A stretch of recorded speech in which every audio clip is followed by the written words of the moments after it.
Hi, good morning students. Today discuss about the Gandhara School of Art.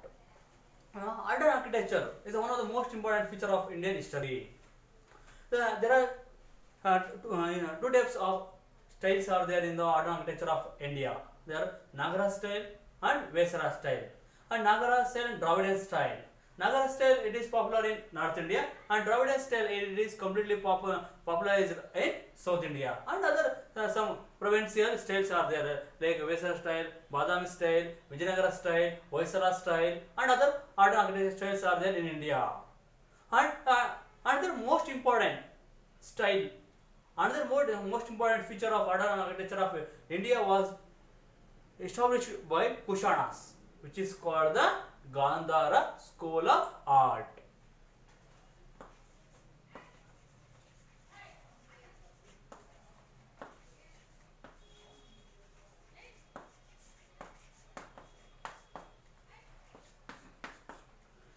During the Kanishka period, the Buddhism was classified into two important sects, two important groups. They are Hinayana and Mahayanas. And the Kanishka community belongs to Mahayana. And the Gandhara School of Art is a feature of Mahayana style. It is completely belongs to Buddhism. And this style was established at Gandhara. It is in northwest part of India. Hence, this period called as a Gandhara School of Art. ಪ್ರಿಯ ವಿದ್ಯಾರ್ಥಿಗಳು ಇದನ್ನು ನಾವು ಕಲೆ ಮತ್ತು ವಾಸ್ತುಶಿಲ್ಪದ ಬಗ್ಗೆ ತಿಳಿದುಕೊಳ್ತೀವಿ. ಏನು ಭಾರತದ ಕಲೆ ಮತ್ತು ವಾಸ್ತುಶಿಲ್ಪದ ಎರಡು ಪ್ರಮುಖವಾದ ಶೈಲಿಗಳನ್ನು ನಾವು ಕಾಣ್ತೀವಿ. ಒಂದು ನಾಗರ ಶೈಲಿ, ಇನ್ನೊಂದು ದ್ರಾವಿಡ ಶೈಲಿ. ನಾಗರ ಶೈಲಿಯು ಉತ್ತರ ಭಾರತದಲ್ಲಿ ಹೆಚ್ಚು ಜನಪ್ರಿಯತೆ ಪಡೆದಿದೆ. ದ್ರಾವಿಡ ಶೈಲಿ ದಕ್ಷಿಣ ಭಾರತದಲ್ಲಿ ಹೆಚ್ಚು ಜನಪ್ರಿಯತೆಯನ್ನು ಪಡೆದಿದೆ. ಇವುಗಳ ಜೊತೆಗೆ ಕೆಲವೊಂದು ಪ್ರಾಂತೀಯ ಕಲೆ ಮತ್ತು ವಾಸ್ತುಶಿಲ್ಪ ಶೈಲಿಗಳನ್ನು ಕಾಣ್ತೀವಿ ನಾವು. ವೇಸರ ಶೈಲಿ, ಬಾದಾಮಿ ಶೈಲಿ, ಹೊಯ್ಸಳ ಶೈಲಿ ಮತ್ತೆ ವಿಜಯನಗರದ ಶೈಲಿ. ಈಗ ಕೆಲವೊಂದು ಸಣ್ಣ ಪುಟ್ಟ ಪ್ರಾಂತ್ಯಗಳ ಕಾಲಾವಧಿಯಲ್ಲಿ, ಸಾಮ್ರಾಜ್ಯಗಳ ಕಾಲಾವಧಿಯಲ್ಲಿ ತಮ್ಮದೇ ಆದಂತಹ ವಾಸ್ತುಶಿಲ್ಪ ಶೈಲಿಗಳನ್ನು ಜಾರಿಗೆ ತಂದಿದ್ದಾರೆ. ಅದೇ ರೀತಿಯಾಗಿ ಕುಶಾನರ ಕಾಲಾವಧಿಯಲ್ಲಿ ಸಹ ಒಂದು ಕಲೆ ಮತ್ತು ವಾಸ್ತುಶಿಲ್ಪ ಅಸ್ತಿತ್ವಕ್ಕೆ ಬರುತ್ತೆ. ಆ ಕಲೆ ಮತ್ತು ವಾಸ್ತುಶಿಲ್ಪದ ಶೈಲಿಯೇ ಗಾಂಧಾರ ಕಲಾ ಶೈಲಿ. ಏನು ಕನಿಷ್ಕನ ಕಾಲಾವಧಿಯಲ್ಲಿ ಬೌದ್ಧ ಧರ್ಮವು ಎರಡು ಭಾಗಗಳಾಗಿ ವಿಂಗಡಣೆ ಆಗುತ್ತೆ. ಅದೇ ಹೀನಯಾನ ಮತ್ತೆ ಮಹಾಯಾನ. ಈ ಗಾಂಧಾರ ಕಲಾ ಶೈಲಿಯು ಮಹಾಯಾನಕ್ಕೆ ಸಂಬಂಧಿಸಿದೆ. ಕಾನಿಷ್ಕನು ಮಹಾಯಾನ ಪಂಥಕ್ಕೆ ಪ್ರೋತ್ಸಾಹವನ್ನು ನೀಡುತ್ತಾನೆ. ಈ ಗಾಂಧಾರ ಎಂಬಂತಹ ಪ್ರದೇಶದಲ್ಲಿ ಅಸ್ತಿತ್ವಕ್ಕೆ ಬಂದಂತಹ ವಾಸ್ತುಶೈಲಿಯೇ ಗಾಂಧಾರ ಕಲಾ ಶೈಲಿಯಾಗಿದೆ. ಗಾಂಧಾರ, ಮಥುರಾ, ಕಾನಿಸ್ಪುರ, ಉಜ್ಜಯಿನಿ, ಮಥುರಾ ಇವು ಕುಶಾಣರ ಪ್ರಮುಖವಾದಂತಹ ಕಲೆ ಮತ್ತು ವಾಸ್ತುಶಿಲ್ಪದ ಕೇಂದ್ರಗಳಾಗಿವೆ. ಈ ಗಾಂಧಾರ ಎಂಬಂತಹ ಪ್ರದೇಶದಲ್ಲಿ ಕಾನಿಷ್ಕರು ಹೊಸ ವಾಸ್ತುಶಿಲ್ಪ ಶೈಲಿಯನ್ನು ಜಾರಿಗೆ ತರುತ್ತಾರೆ, ಅದು ಪ್ರಾರಂಭಿಸುತ್ತಾರೆ. ಅದನ್ನೇ ಗಾಂಧಾರ ಕಲಾ ಶೈಲಿ ಎಂದು ಕರೆಯುತ್ತೇವೆ. ಈ ಗಾಂಧಾರ ಕಲಾ ಶೈಲಿಯನ್ನು ಎರಡು ಧರ್ಮಗಳಿಗೆ ಹೋಲಿಸಲಾಗಿದೆ, ಎರಡು ದೇಶಗಳಿಗೆ ಹೋಲಿಸಲಾಗಿದೆ. ಆ ಎರಡು ಧರ್ಮಗಳು ಯಾವುವು ಅಂತಂದ್ರೆ ಬೌದ್ಧ ಧರ್ಮ ಮತ್ತೆ Greek ಧರ್ಮವಾಗಿದೆ.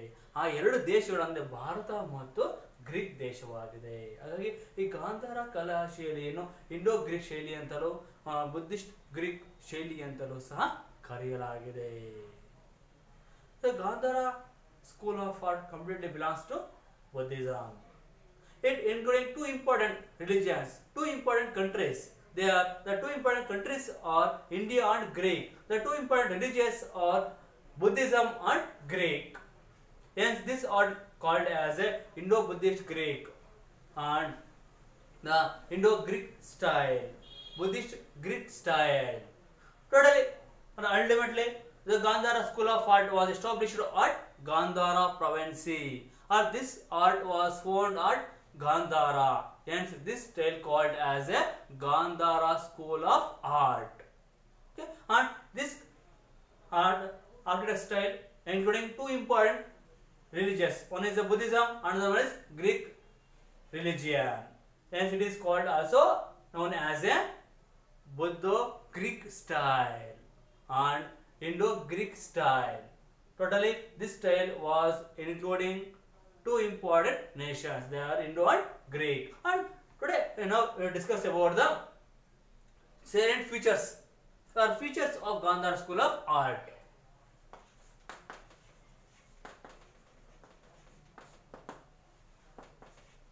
first one is the specimen of or craftsmanship of Gandhara School of Art. Curve the life size of Buddhist statue. Life size of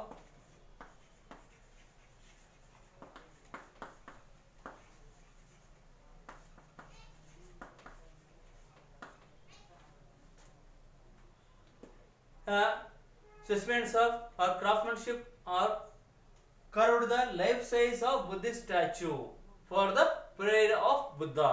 Before the Gandhara School of Art, the Buddhist monks and Buddhist peoples were prayed the Buddha in the form of the umbrella and cloth and other things of Gautama Buddha. Hence, engraved the life size of Buddhist statue is the first feature of Gandhara School of Art. ಏನು ಗಾಂಧಾರ ಕಲಾಶೈಲಿಯ ಪ್ರಮುಖವಾದ ಲಕ್ಷಣಗಳನ್ನು ನಾವು ಇದನ್ನು ತಿಳ್ಕೊಳ್ಳೋದಾದ್ರೆ, ಮೊದಲಾಗಿ ಗಾಂಧಾರ ಕಲಾಶೈಲಿಯ ಮೊದಲ ಲಕ್ಷಣ ಅಂತಂದ್ರೆ ಗಾಂಧಾರ ಕಲಾಶೈಲಿಯಲ್ಲಿ ಗೌತಮ ಬುದ್ಧನ ಆಳತರದ ವಿಗ್ರಹವನ್ನು ಕೆತ್ತನೆ ಮಾಡಲಾಗುತ್ತೆ. ಏನಕ್ಕೋಸ್ಕರ ಕೆತ್ತನೆ ಮಾಡ್ತಾರೆ ಅಂದ್ರೆ ಬುದ್ಧನನ್ನು ಪೂಜಿಸುವಂತಹ ಉದ್ದೇಶಕ್ಕೋಸ್ಕರವಾಗಿ ಈ ಗಾಂಧಾರ ಕಲಾಶೈಲಿಯಲ್ಲಿ ಮಾತ್ರವೇ ಬುದ್ಧನ ವಿಗ್ರಹವನ್ನು ಕೆತ್ತನೆ ಮಾಡಲಾಗುತ್ತೆ. ಆದ್ರೆ ಈ ಗಾಂಧಾರ ಕಲಾಶೈಲಿ ಪ್ರಾರಂಭ ಆಗೋದಕ್ಕಿಂತ ಪೂರ್ವದಲ್ಲಿ ಗೌತಮ ಬುದ್ಧನನ್ನು ಕಮಲ, ಛತ್ರಿ ಮೊದಲಾದ ಗೌತಮ ಬುದ್ಧ ಬಳಸುವಂತಹ ವಸ್ತುಗಳನ್ನು ನಿಟ್ಟು ಪೂಜಿಸಲಾಗ್ತಾ ಇತ್ತು. ಆದರೆ ಗಾಂಧಾರ ಕಲಾಶೈಲಿಯಲ್ಲಿ ಮೊದಲ ಬಾರಿಗೆ ಬುದ್ಧನನ್ನ ವಿಗ್ರಹದ ರೂಪದಲ್ಲಿ ಅಂದ್ರೆ ಹಿಂದೂ ಧರ್ಮದ ರೀತಿಯಲ್ಲಿ ಪೂಜೆ ಮಾಡಲಾಗುತ್ತೆ. ಹಾಗಾಗಿ ಗೌತಮ ಬುದ್ಧನ ಪೂಜೆಗೋಸ್ಕರವಾಗಿ ಆತನ ಆಳತರದ ವಿಗ್ರಹವನ್ನ ಕೆತ್ತನೆ ಮಾಡಲಾಗುತ್ತೆ. ಇದು ಗಾಂಧಾರ ಕಲಾಶೈಲಿಯ ಮೊದಲ ಲಕ್ಷಣ ಆಗಿದೆ. And second one, carving the statue of Gautama Buddha in the Gandhara School of Art, including the mochas and muscles. The specimens give the more importance to mochas and muscles of the statue. Why? Because the mochas and muscles give the physical beauty of the statue. Hence, the curved the mochas and muscles is the most another important feature of Gandhara School of Art.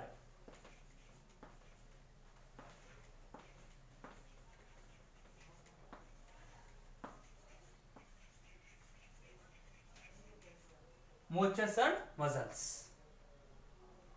ಏನೋ ಈ ಗಾಂಧಾರ ಕಲಾಶೈಲಿಯಲ್ಲಿ ವಿಗ್ರಹವನ್ನು ಕೆತ್ತನೆ ಮಾಡುವಂತಹ ಸಂದರ್ಭದಲ್ಲಿ ವಿಗ್ರಹ ಮೀಸೆಗಳ ಮತ್ತೆ ಸ್ನಾಯುಗಳಿಗೆ ಹೆಚ್ಚಿನ ಆದ್ಯತೆಯನ್ನು ನೀಡಿ ಕೆತ್ತನೆ ಮಾಡಲಾಗುತ್ತೆ. ಯಾಕಂದ್ರೆ ವಿಗ್ರಹ ನೋಡಿದ ತಕ್ಷಣ ಒಂದು ಬಲಿಷ್ಠವಾದಂತಹ ವ್ಯಕ್ತಿಯ ರೂಪದಲ್ಲಿ, ಬಲಿಷ್ಠವಾದಂತಹ ಆಧ್ಯಾತ್ಮಿಕ ಜ್ಞಾನವನ್ನು ಪಡೆದಂತಹ ವ್ಯಕ್ತಿಯ ರೀತಿಯಲ್ಲಿ ಕೆತ್ತನೆ ಮಾಡಲಾಗುತ್ತೆ. ಹಾಗಾಗಿನೇ ಈ ಗಾಂಧಾರ ಕಲಾಶೈಲಿಯಲ್ಲಿ ವಿಗ್ರಹವನ್ನು ಕೆತ್ತನೆ ಮಾಡುವಾಗ ಸ್ನಾಯುಗಳಿಗೆ ಮತ್ತೆ ಮೀಸೆಗೆ ಹೆಚ್ಚಿನ ಆದ್ಯತೆಯನ್ನು ನೀಡಲಾಗುತ್ತೆ. And craftsmanship or artist curved the symmetry of folds and turns of the cloth. It gives the physical beauty of the statue. Folds and turns.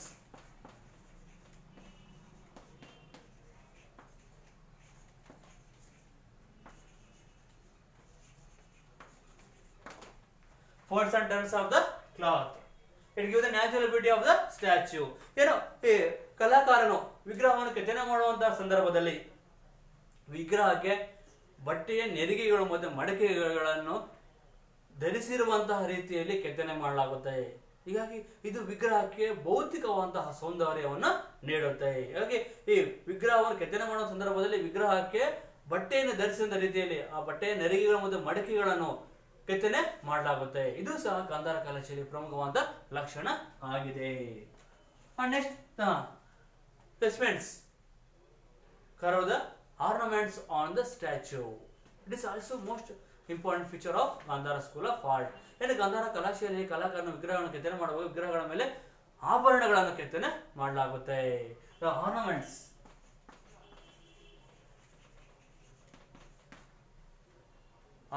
also carved on the statue. ಏನು ವಿಗ್ರಹವನ್ನು ಕೆತ್ತನೆ ಮಾಡುವ ವಿಗ್ರಹಗಳಿಗೆ ಆಭರಣಗಳನ್ನು ಸಹ ಧರಿಸಲಾಗುತ್ತೆ ಅಂತಹ ರೀತಿಯಲ್ಲಿ ಕೆತ್ತನೆ ಮಾಡಲಾಗುತ್ತೆ. ಇದು ಸಹ ವಿಗ್ರಹಕ್ಕೆ ಸೌಂದರ್ಯವನ್ನು ಹೆಚ್ಚಿಸಲು ಸಹಕಾರಿಯಾಗಿದೆ. ಹಾಗಾಗಿ ಈ ಆಭರಣಗಳನ್ನು ಕೆತ್ತನೆ ಮಾಡುವುದು ಸಹ ಗಾಂಧಾರ ಕಲಾಶೈಲಿಯ ಪ್ರಮುಖ ಲಕ್ಷಣ ಆಗಿದೆ. And then the polishing is another feature of the Gandhara School of Art. The specimens and the polish to the statue. And he wrote a statue with the polish.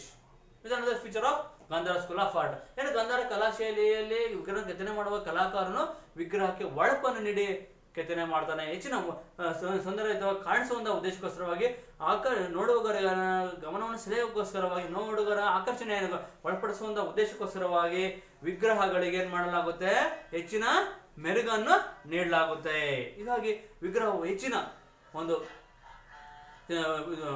ಆಕರ್ಷಿತವಾಗಿ ಹೊಳಪಿನಿಂದ ಕೊಡಲು ಸಾಧ್ಯ ಆಗುತ್ತೆ. ಹಾಗೆ ಹೊಳಪು ನೀಡುವುದು ಸಹ ಗಾಂಧಾರ ಕಲಾಶೈಲಿಯ ಪ್ರಮುಖವಾದ ಲಕ್ಷಣ ಆಗಿದೆ. ನಂತರ ಕೊನೆಯದಾಗಿ statue by using the stone, terracotta and clay. ಏನು ಈ ಗಾಂಧಾರ ಕಲಾಶೈಲಿಯಲ್ಲಿ ವಿಗ್ರಹವನ್ನು ಕೆತ್ತನೆ ಮಾಡುವಂತಹ ಸಂದರ್ಭದಲ್ಲಿ ವಿಗ್ರಹವನ್ನು ಶಿಲೆ, ಜಡಿಮಣ್ಣು, ಟೆರಾಕೋಟಾದ ವಿಗ್ರಹವನ್ನು ಕೆತ್ತನೆ ಮಾಡಲಾಗುತ್ತೆ.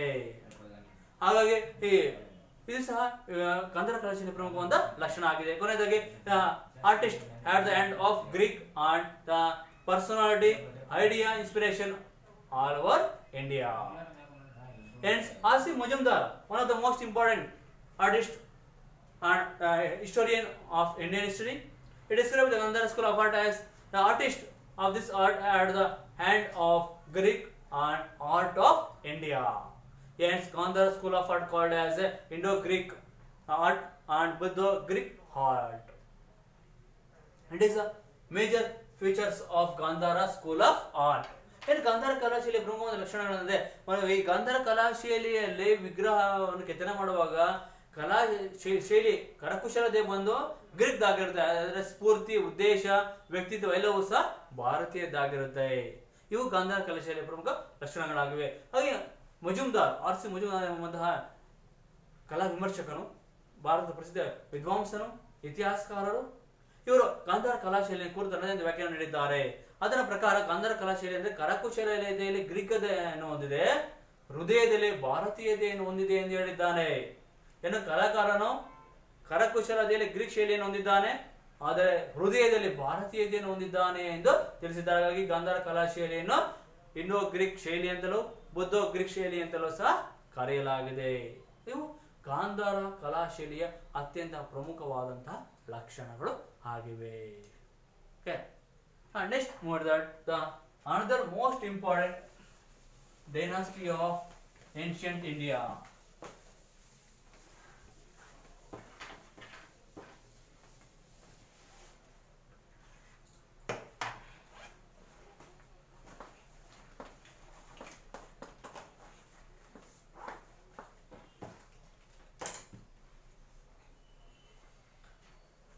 Guptas, one of the most important dynasty of ancient India. After the decline of Mauryan Empire, the many number of petty rulers emerged as the most powerful. And again, India witnessed the instability in the field of political or instability, disorder also existing in the North India and also South India. But during this period, some important petty rulers were emerged.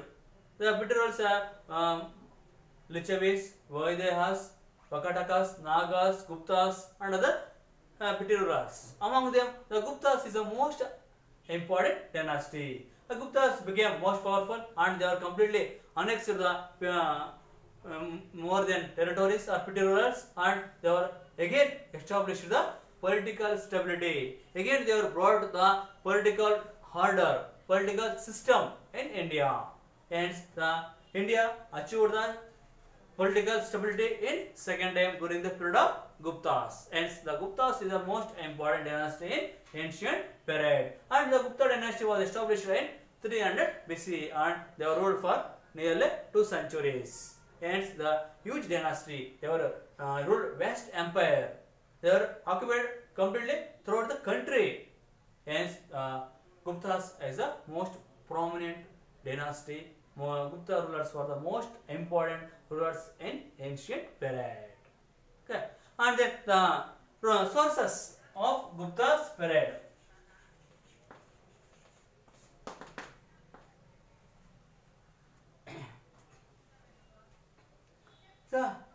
The most important sources in history completely depend on sources. Hence, the sources is the most important in the history. To study the history or to reconstruct the history or past events. Whereas some important sources give the most valuable authentic sources, direct sources to regarding the Gupta dynasty. There are the Allahabad pillar inscription.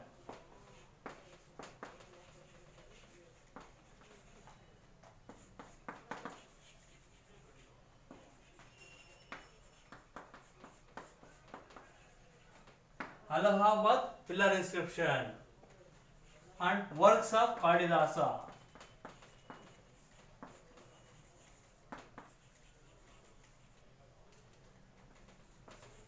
And then Mudra Rakshasa and Devachandra Guptam of Vishakadatta.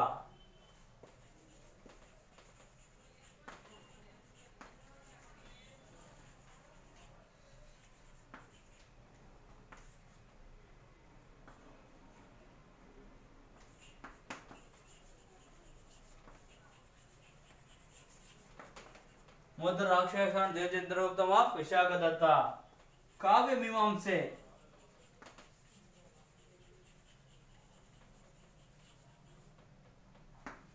Of Rajashekara.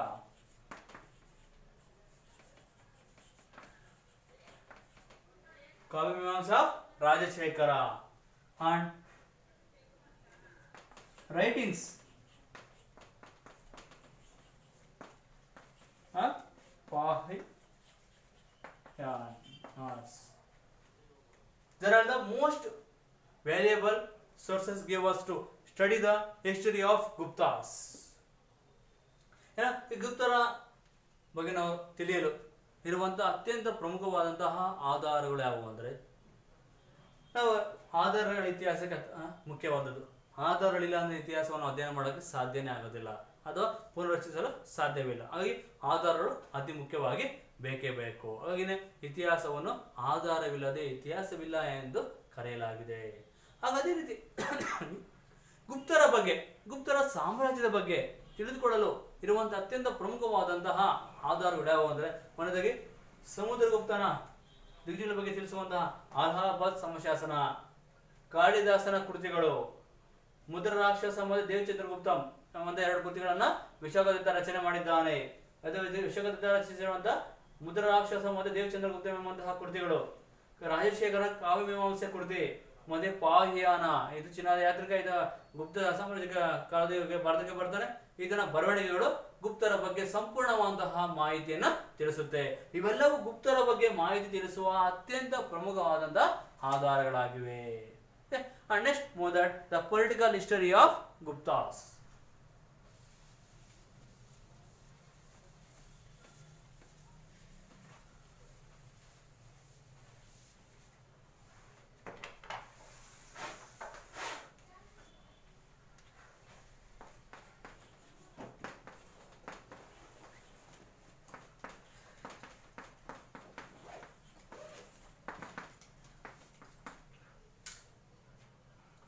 Gupta dynasty is one of the most important dynasty. It is achieved the tremendous progress in all the fields like political, social, economy, religion, literature, modern architecture, astronomy, astrology, medicine, metallurgy, math, science, on all the fields. Hence, the Gupta's period called as a golden age. What age means? All-round developments. Okay, and this dynasty was established by Sri Gupta. Sri Gupta is the founder of Gupta dynasty.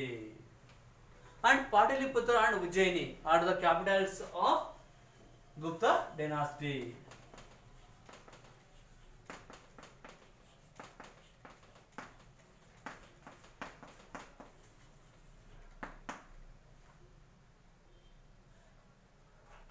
And Gadadhar Gupta and Chandragupta first is early important king of Gupta Empire. Chandragupta first commenced the Gupta era in 320 CE.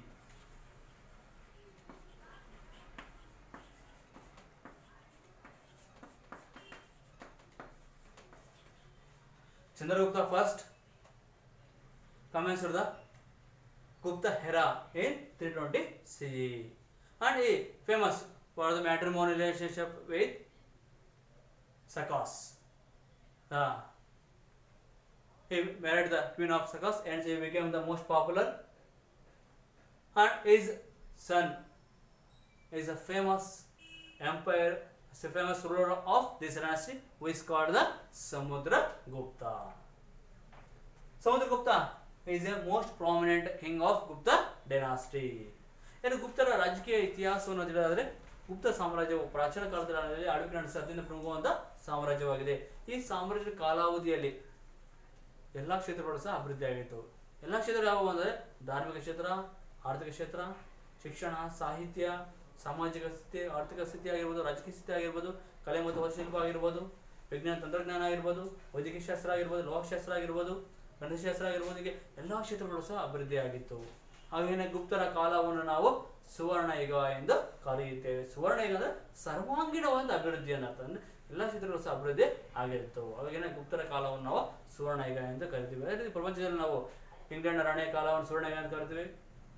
Augustus ಸೀಸರ್ನ ಕಾಲ ಸುವರ್ಣಯುಗ ಅಂತೆಲ್ಲ ಸಹ ನಾವು ಕರಿತೀವಿ. ಯಾಕಂದ್ರೆ ಆಗ ಅವರ ಕಾಲಾವಧಿಯಲ್ಲಿ ಎಲ್ಲ ಕ್ಷೇತ್ರಗಳು ಸಹ ಅಭಿವೃದ್ಧಿ ಆಗಿತ್ತು. ಅವರ ಸಾಮ್ರಾಜ್ಯವು ಎಲ್ಲ ಕ್ಷೇತ್ರಗಳಲ್ಲಿ ಸಹ ಪ್ರಗತಿಯನ್ನು ಹೊಂದಿತ್ತು. ಹಾಗೆಯೇ ಅವರ ಕಾಲವನ್ನು ನಾವು ಸುವರ್ಣಯುಗ ಅಂತ ಕರಿತೀವಿ. ಭಾರತದ ಇತಿಹಾಸ ನೋಡೋದಾದ್ರೆ ಗುಪ್ತರ ಕಾಲವನ್ನು ಸುವರ್ಣಯುಗ ಎಂದು ಕರೆಯುತ್ತೇವೆ. ಗುಪ್ತರ ರಾಜಕೀಯ ಇತಿಹಾಸ ತಿಳಿದರೆ ಗುಪ್ತ ಸಾಮ್ರಾಜ್ಯವನ್ನು ಶ್ರೀಗುಪ್ತ ಸ್ಥಾಪನೆ ಮಾಡಿದ್ದಾನೆ. ಪಾಟಲಿಪುತ್ರ ಮತ್ತು ಉಜ್ಜಯಿನಿಗಳು ಗುಪ್ತ ಸಾಮ್ರಾಜ್ಯದ ರಾಜಧಾನಿಗಳಾಗಿವೆ. ಶ್ರೀಗುಪ್ತ, ಘಟೋತ್ಕಚಗುಪ್ತ, ನಂತರ 1ನೇ ಚಂದ್ರಗುಪ್ತ ಆಳ್ವಿಕೆ ನಡೆಸನೆ. ಈ 1ನೇ ಚಂದ್ರಗುಪ್ತನು ಪ್ರಾರಂಭದ ಗುಪ್ತ ಅರಸುಗಳಲ್ಲಿ ಅತ್ಯಂತ ಪ್ರಮುಖನಾದ ಅರಸನಾಗಿದ್ದಾನೆ. ಇದನ್ನು ಗುಪ್ತ ಶಕೆಯನ್ನು ಸಾಮಾಜಿಕ ವರ್ಷ 320ರಲ್ಲಿ ಜಾರಿಗೆ ತರ್ತಾನೆ. 1ನೇ ಚಂದ್ರಗುಪ್ತನ ಗುಪ್ತ ಶಕೆಯನ್ನು 320 ಸಾಮಾನ್ಯ ಶಕ ವರ್ಷದಲ್ಲೇ ಆಚರಿಸುತ್ತಾನೆ. ಹೀಗಾಗಿ ಗುಪ್ತರ ಕಾಲಾವಧಿ ಬಗ್ಗೆ ನಿಖರವಾದ ಮಾಹಿತಿ ನಾವು ಈತನ ಕಾಲಾವಧಿಯಿಂದ ತಿಳಿಯಬಹುದಾಗಿದೆ. ಹಾಗಾಗಿ ಗುಪ್ತ ಶಕೆ ಪ್ರಾರಂಭವಾಗಿದ್ದು ಸಾಮಾನ್ಯ ಶಕ ವರ್ಷ 320ರಲ್ಲಿ. ಈತನು ಸಕರ ರಾಣಿಯನ್ನು ವಿವಾಹವಾಗಿದ್ದರಿಂದಾಗಿ ಹೆಚ್ಚಿನ ಪ್ರಸಿದ್ಧಿಯನ್ನು ಪಡೆಯುತ್ತಾನೆ. ಈತನ ನಂತರ ಅಧಿಕಾರ ಬಂದ ಮಗನೇ ಸಮುದ್ರಗುಪ್ತ. ಈ ಸಮುದ್ರಗುಪ್ತನೇ ಗುಪ್ತ ಸಂತತಿಯ ಅತ್ಯಂತ ಪ್ರಮುಖನಾದಂತಹ ಪ್ರಸಿದ್ಧನಾದಂತಹ ಅರಸನಾಗಿದ್ದಾನೆ. Next we discuss about the achievements of Samudragupta.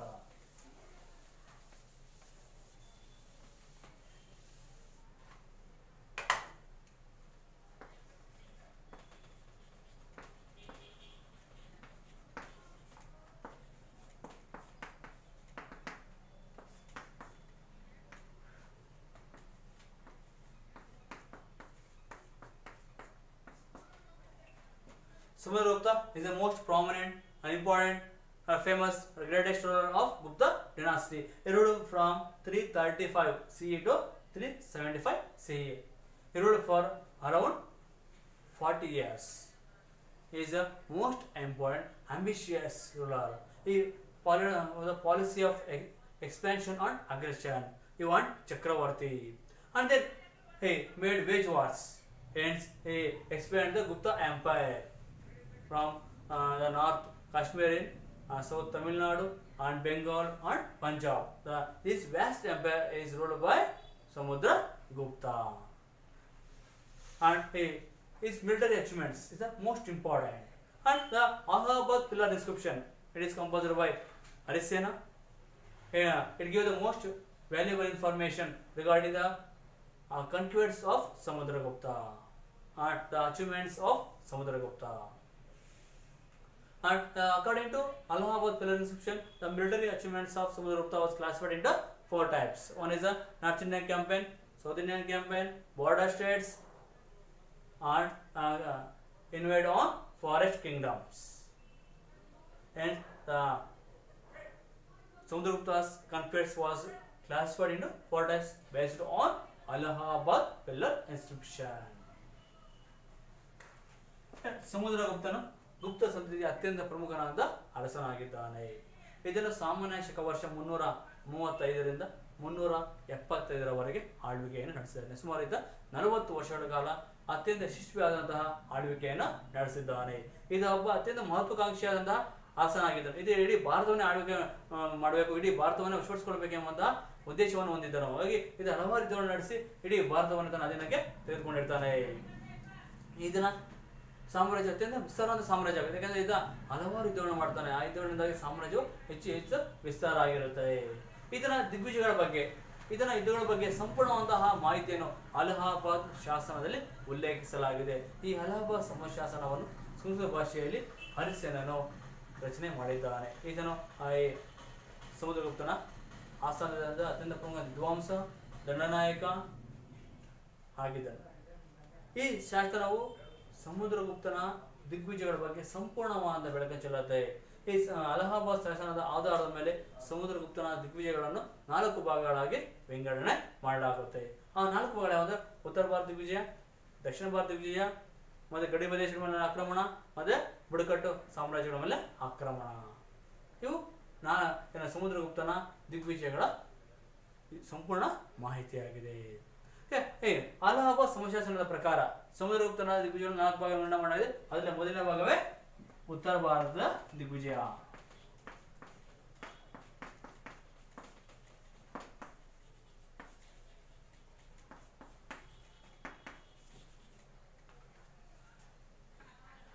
The North Indian campaign.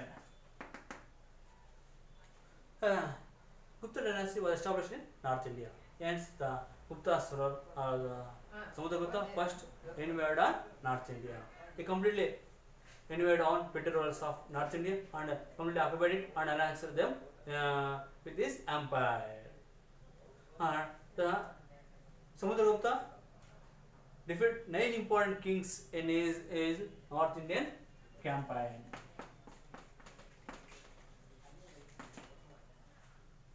Their kingdom completely annexed with the Gupta Empire. Hence, the North Indian campaign of Samudragupta is called as a Digvijaya.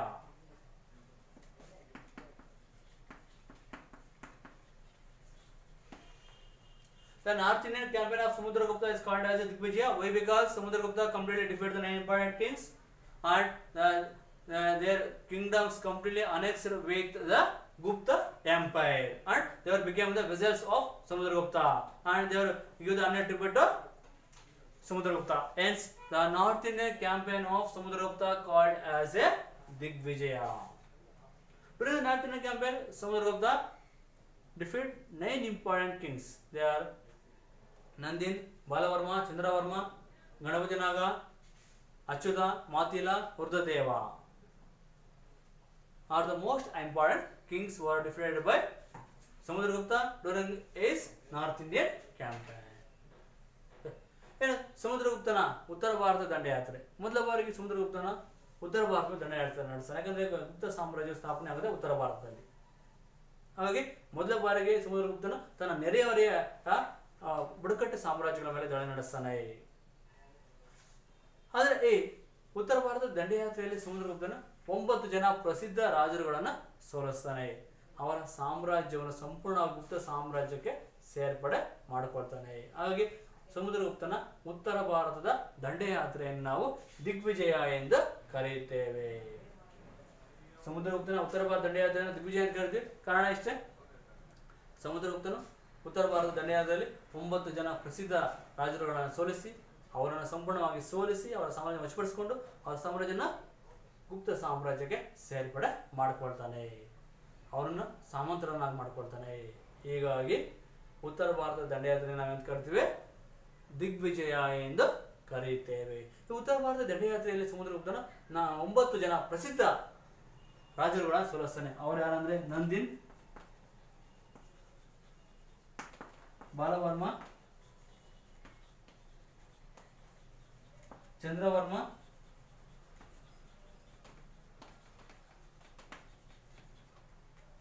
Ganapati,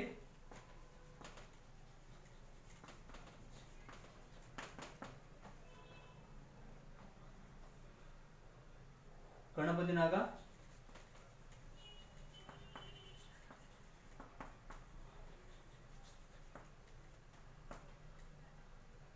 ಮಾತಿಲ,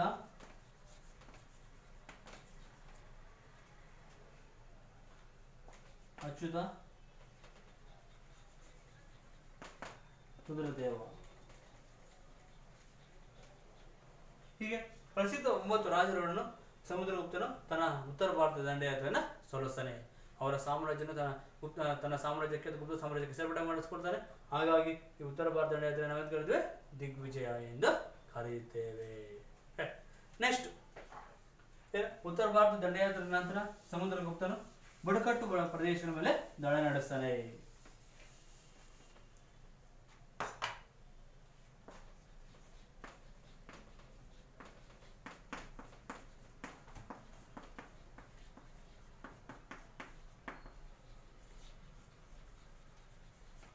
War with forest kingdoms. Samudragupta completely defeats some important forest kingdoms. They are Jabalpura, Rewa, Nagapura, and Baghelkhanda are the most important forest kingdoms who are completely defeated by Samudragupta, and Samudragupta completely annexed them with his empire. And Samudragupta ಕೆಲವೊಂದು ಬುಡಕಟ್ಟು ಸಾಮ್ರಾಜ್ಯಗಳನ್ನು ದಾಳಿ ನಡೆಸಿ ಅವುಗಳನ್ನು ಸಂಪೂರ್ಣವಾಗಿ ಸೋಲಿಸಿ ಅವುಗಳನ್ನು ತನ್ನ ಸಾಮ್ರಾಜ್ಯಕ್ಕೆ ಸೇರ್ಪಡೆ ಮಾಡಿಕೊಳ್ತಾನೆ. ಅಂತಹ ಬುಡಕಟ್ಟು ಸಾಮ್ರಾಜ್ಯಗಳು ಯಾವುವು ಅಂದರೆ ಜಬ್ಬಲ್ಪುರ,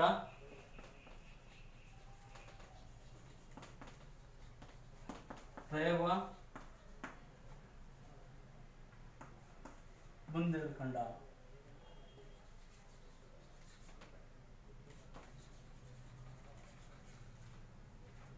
ಜಬ್ಬಲ್ಪುರ, ರೇವಾ, ಬುಂದೇಲ್ಖಂಡ ಇವು ಪ್ರಮುಖವಾದಂತಹ ಬುಡಕಟ್ಟು ಪ್ರದೇಶಗಳಾಗಿದ್ದು ಇವುಗಳನ್ನು ಸಮುದ್ರಗುಪ್ತ ಸೋಲಿಸಿ ಅವುಗಳನ್ನು ತನ್ನ ಸಾಮ್ರಾಜ್ಯಕ್ಕೆ ಸೇರ್ಪಡೆ ಮಾಡಿಕೊಳ್ತಾನೆ. And next mode south Indian campaign.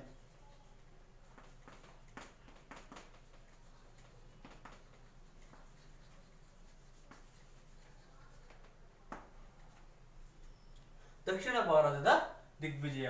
ಸಮುದ್ರಗುಪ್ತನು ದಕ್ಷಿಣ ಭಾರತದಲ್ಲಿ ಸುಮಾರು 3000 ಕಿಲೋಮೀಟರ್ ಪ್ರದೇಶವನ್ನು ಆಕ್ರಮಣ ಮಾಡಿಕೊಳ್ತಾನೆ. ಸಮುದ್ರಗುಪ್ತನು ದಕ್ಷಿಣ ಭಾರತದಲ್ಲಿ ಸುಮಾರು 12 ಜನ ರಾಜರುಗಳನ್ನು ಸೋಲಿಸಿ ಅವರನ್ನು ಸಾಮಂತರನ್ನಾಗಿ ಮಾಡಿಕೊಂಡು ಅವರ ಸಾಮ್ರಾಜ್ಯವನ್ನು ಅವರಿಗೆ ಹಿಂತಿರುಗಿಸಿ ಪುನಃ ನೀಡಿ ಅವರಿಂದ ವಾರ್ಷಿಕ ಕಪ್ಪಕಾಣಿಕೆಗಳನ್ನು ಸ್ವೀಕರಿಸ್ತಾ ಇರ್ತಾನೆ. ಹಾಗಾಗಿ ಸಮುದ್ರಗುಪ್ತನ ದಕ್ಷಿಣ ಭಾರತ ದಂಡಯಾತ್ರೆಯನ್ನು ಧರ್ಮ ವಿಜಯ ಎಂದು ಕರೆಯುತ್ತೇವೆ.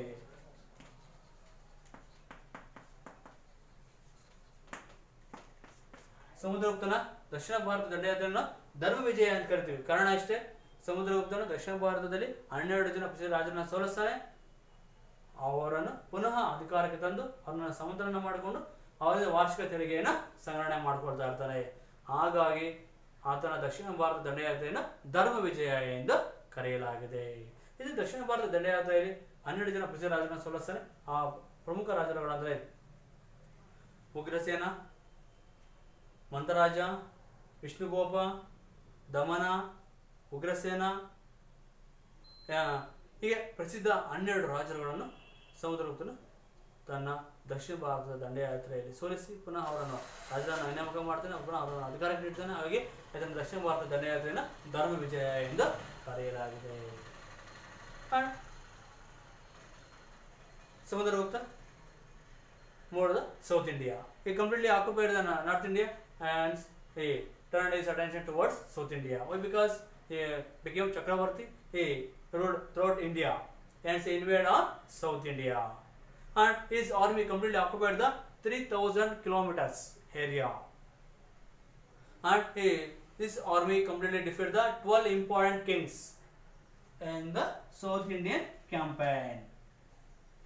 But the Samudragupta again give the states, give the kingdoms their respective kings. Hence, the South Indian campaign of Samudragupta called as a Dharma Vijaya. Samudragupta defeated the 12 important kings in his South Indian campaign, but again he gave their kingdoms, their respective kings, or again the kings installed on the throne. Hence, the South Indian campaign of Samudragupta called as a Dharma Vijaya. And he defeated the 12 important kings. They are Vishnugopa, Ugrasena, Damana, Mandaraja of Korala, Vishnugopa are the most important kings. And last, Samudragupta defeated some important border states.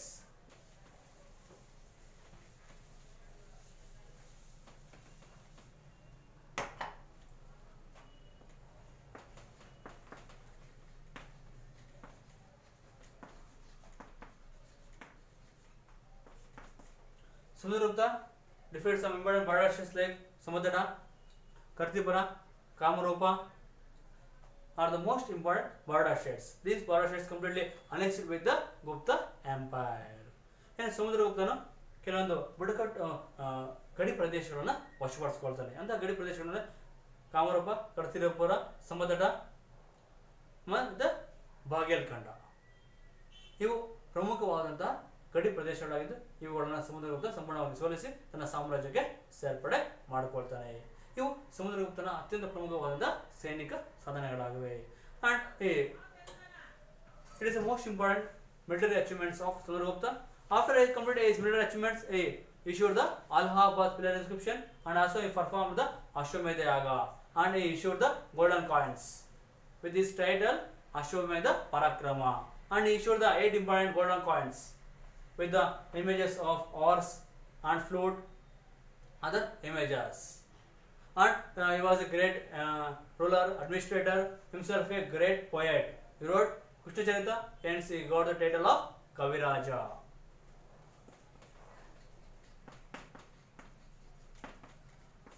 Kaviraj is the title of him. Why? Because he wrote the Krishna Charita.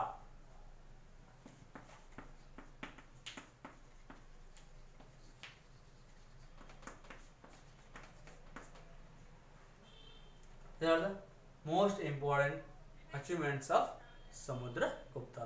ಇವು ಸಮುದ್ರಗುಪ್ತನ ಅತ್ಯಂತ ಪ್ರಮುಖವಾದ ಸಾಧನೆಗಳಾಗಿವೆ. ಏನು ಸಮುದ್ರಗುಪ್ತನು ದಿಗ್ವಿಜಯಗಳ ನಂತರ ಅಲಹಾಬಾದ್ ಸಮಶಾಸನ ಹೊರಡಿಸಲಾಗುತ್ತೆ. ಈ ಅಲಹಾಬಾದ್ ಸಮಶಾಸನದಿಂದ ಅಶ್ವಮೇಧ ಯಾಗವನ್ನು ನಡೆಸಿದ್ದಾನೆ ಎಂದು ಉಲ್ಲೇಖಿಸಲಾಗಿದೆ. ಇದರ ನಾಣ್ಯಗಳ ಮೇಲೆ ಸಹ ಅಶ್ವಮೇಧ ಪರಾಕ್ರಮ ಎಂಬಂತಹ ಬಿರುದನ್ನು ಉಲ್ಲೇಖಿಸಲಾಗಿದೆ. ಮತ್ತು ಸಮುದ್ರಗುಪ್ತನ 8 ಬಗೆಯ ಚಿನ್ನದ ನಾಣ್ಯಗಳನ್ನು ಹೊರಡಿಸಿದ್ದಾನೆ. ಆ 8 ಬಗೆಯ ಚಿನ್ನದ ನಾಣ್ಯಗಳಲ್ಲಿ ಕೆಲವೊಂದು ಚಿಹ್ನೆಗಳನ್ನು, ಕೆಲವೊಂದು ಪ್ರಾಣಿಗಳ ಚಿತ್ರಗಳನ್ನು ಕೆತ್ತನೆ ಮಾಡಲಾಗಿದೆ. ಅಂತ ಅಂದರೆ ಕುದುರೆಯ ಚಿತ್ರವನ್ನು ಕೆತ್ತನೆ ಮಾಡಲಾಗಿದೆ, ವೀಣೆ ನುಡಿಸುವಂತಹ ಚಿತ್ರವನ್ನು ಕೆತ್ತನೆ ಮಾಡಲಾಗಿದೆ. ಇದನ್ನು ನಮಗೆ ಆಗ ಅಶ್ವಮೇಧ ಯಾಗವನ್ನು ನಡೆಸಿದ್ದಾನೆ ಮತ್ತು ಇದನ್ನು ಸಂಗೀತಕ್ಕೆ ಹೆಚ್ಚಿನ ಪ್ರೋತ್ಸಾಹ ನೀಡಿದ್ದಾನೆ ಎಂಬುದು ನಮಗೆ ಗೊತ್ತಾಗುತ್ತೆ.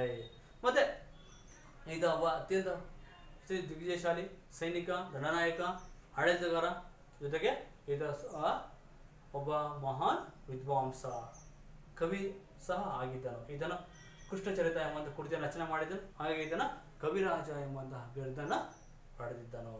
ಮತ್ತೆ ಇದನ್ನು ತನ್ನ ದಿಗ್ವಿಜಯದಾಗಿ ತನ್ನ ಸಾಮ್ರಾಜ್ಯವನ್ನು ಸ್ಥಿರಪಡಿಸಲು ಇದನ್ನ ಸಾಮ್ರಾಜ್ಯ ಉತ್ತರದಲ್ಲಿ ಕಾಶ್ಮೀರದಿಂದ ದಕ್ಷಿಣ ತಮಿಳುನಾಡಿನವರೆಗೆ, ಪೂರ್ವದಲ್ಲಿ ಬೆಂಗಾಳದಿಂದ ಪಶ್ಚಿಮದಲ್ಲಿ ಪಂಜಾಬ್ನವರೆಗೆ ಅತ್ಯಂತ ವಿಸ್ತಾರವಾದಂತಹ ಸಾಮ್ರಾಜ್ಯವನ್ನು ಸಮುದ್ರಗುಪ್ತನ ಆಳ್ವಿಕೆ ನಡೆಸಿದ್ದಾನೆ. ಇದು ಸಮುದ್ರಗುಪ್ತನ ಬಗ್ಗೆ ಇರುವಂತಹ ಅತ್ಯಂತ ಪ್ರಮುಖವಾದಂತಹ ಮಾಹಿತಿ ಆಗಿದೆ. Samudragupta made wage wars and the Gupta Empire became West Empire during the period of Samudragupta. The Gupta Empire was expanded during the period of Samudragupta. They are from Kashmir in north to Tamil Nadu in south, from Bengal in east to Punjab in west. This West Empire was ruled by Samudragupta, and Samudragupta is the most prominent king of ancient period, and also he was a great king of Gupta dynasty. These are the most important achievements of Samudragupta. Okay, and next class we discuss about the golden age of Gupta Empire. Okay.